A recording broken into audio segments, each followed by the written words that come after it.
This is Dakota News Now, your first alert station.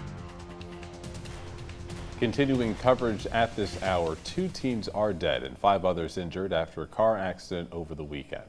Today, Sioux Falls police identifying 15-year-old Milana Reeve and Eric Hopkins as the 2 that died at the scene. 5 others were involved, their ages ranging from 13 to 17 years old. The accident happening early Saturday morning at just a few blocks north of McKinnon Park. Police say seatbelts were not used by most. Speed was a contributing factor. They are still waiting on a toxicology report to see if alcohol or drugs were also factors. A lot of people ask, well, how did this happen? What were the circumstances? And that is not the important thing right now. The important thing right now is how do we care for people? That is Sioux Falls School District's Assistant Superintendent Jamie Knoll talking about how they're addressing this incident.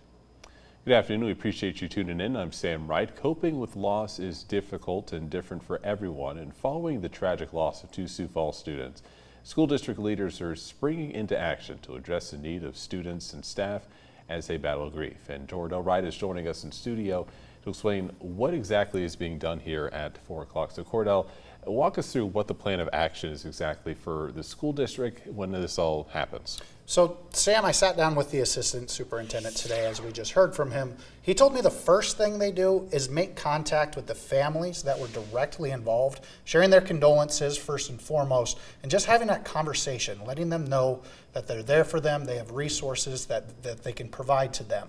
Next, they get straight to work performing on what they call crisis teams. They form those together, they send them through some additional training and send them out into the schools where they think they're going to be hearing from students that are having more issues, staff members that are having more issues, and they want to make sure that those crisis members are there to be able to talk with people one-on-one and just let them know what they're going through at this time, because just talking is the most important part. What is this crisis team composed of exactly? So Sam, the crisis team is made up of counselors from all the different schools in the district. As we know, there's several different schools. They make sure that they don't leave a school without a counselor, but they do take some counselors from various schools, bring them together, put them through some additional training so that they're prepped up on the various situations and how this can affect different people, and they just make sure that they're prepped up, and they send them into various schools. In this case, it's 4 different schools that they had them in today, specifically in Washington High School. There are moving and shifting based on where they're seeing more people struggling.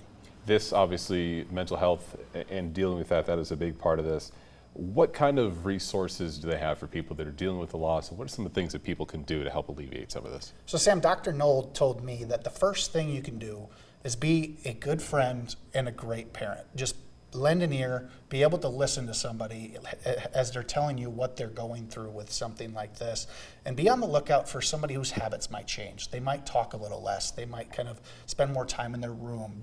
Just be active listening and active watching, and don't be afraid to reach out for help. There are counselors at these schools, as we just mentioned. There's all sorts of other resources around town. Don't be afraid to ask for help. Listening always just such a key component. And obviously this is a bigger story that you're working on as well too. A preview of what you're going to be portraying here at 6 o'clock. So Dr. Knoll talked about how this can affect people that weren't even directly involved in the situation, and I think that's important to note, and how it can bring up trauma. When you deal with a death like this, you can think about things that have happened to you in the past. Maybe you lost a family member, and it just kind of relives that trauma for yourselves. And these crisis counselors that they have at the school are trained and prepped and ready to talk about situations that may not even be directly related.